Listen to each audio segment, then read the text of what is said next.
வணக்கம் மக்களே. இன்னைக்கு நம்மள பல பேர் இந்த மாதிரியான சுச்சுவேஷன்ஸை கடந்து வந்திருக்கோம். இப்போவும் அந்த சுச்சுவேஷனில் இருக்க வாய்ப்பும் இருக்குது. இனிமேல் அந்த சுச்சுவேஷன் வர வாய்ப்பும் இருக்குது. அது என்னன்னு கேட்குறீங்களா? பார்க்கலாம் வாங்க. நீங்கள் கஷ்டப்படும் போது உங்கள் தோளில் கை போட்டு நான் இருக்கேன்னு சொன்ன அதே மனுஷங்க தான் உங்கள் முதுகுக்கு பின்னாடி நீங்கள் விழுறதை ரசிச்சுட்டு இருக்காங்கன்னு தெரிஞ்சால் அது எந்த அளவுக்கு வலிக்கும். ஆக்சுவலாக அந்த மாதிரியான ஆட்களை ஃபேஸ் பண்ணிவிட்டு இன்னும் ஸ்ட்ராங்கான ஆட்களும் இருக்காங்க. இப்போ அந்த மாதிரியான ஆட்களில் கூட வச்சுக்கிட்டு அவங்க என்ன பண்ணுறாங்கன்னு தெரிஞ்சுக்கிட்டு அவங்கள எப்படி கேள்வி கேட்குறதுன்னு தெரியாமல் முழிச்சிட்டு இருக்க ஆளும் இருக்காங்க. அண்ட் இனிமேல் இந்த மாதிரி சுச்சுவேஷனை மீட் பண்ணக்கூடிய ஆளும் இருப்பாங்க. நீங்கள் எதை நம்பி உங்கள் வாழ்க்கையோட எல்லா சீக்ரெட்ஸையும் அவங்கக்கிட்ட கொட்டுறீங்களோ அதையே ஒரு ஆயுதமாக மாற்றி நாளைக்கு உங்களையே உங்கள் முதுகில் குத்துவாங்க.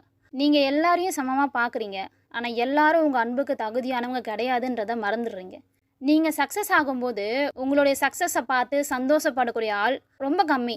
அம்மா அப்பா கூட பிறந்தவங்க, ஒரு நல்ல ஃப்ரெண்ட், அவ்வளோதான். அதை தாண்டி யாருமே உங்களுடைய சக்ஸஸை பார்த்து வயிற்றெரிச்சல் மட்டுமே படுவாங்க. அதுவும் உங்கள் கூட இருக்கவங்களாக தான் இருப்பாங்க. இந்த மாதிரியான நெகட்டிவ் பர்சன்ஸ் அண்டு விஷத்தன்மை கொண்ட பர்சன்ஸை நீங்கள் கண்டுபிடிக்காத வரைக்கும் தான் கஷ்டம். அப்படி கண்டுபிடிச்சிட்டிங்கன்னா அவங்கள கொஞ்சம் இக்னோர் பண்ணுறது நல்லது.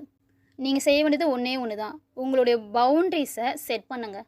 உங்களுடைய பெயின் அண்ட் உங்களுடைய சீக்ரெட் அண்ட் உங்களுடைய ட்ரீம், உங்களுடைய கோல், உங்களுடைய பர்சனல் மேட்டர்ஸ் இப்படி எதையுமே யார்கிட்டையுமே ஷேர் பண்ணாதீங்க. இந்த வீடியோவை உங்கள் ஃப்ரெண்ட்ஸ்க்கும் ஷேர் பண்ணுங்கள். நம்ம பேஜை ஃபாலோ பண்ணிக்கோங்க. நான் அடுத்த வீடியோவில் உங்களை பார்க்குறேன். பாய்.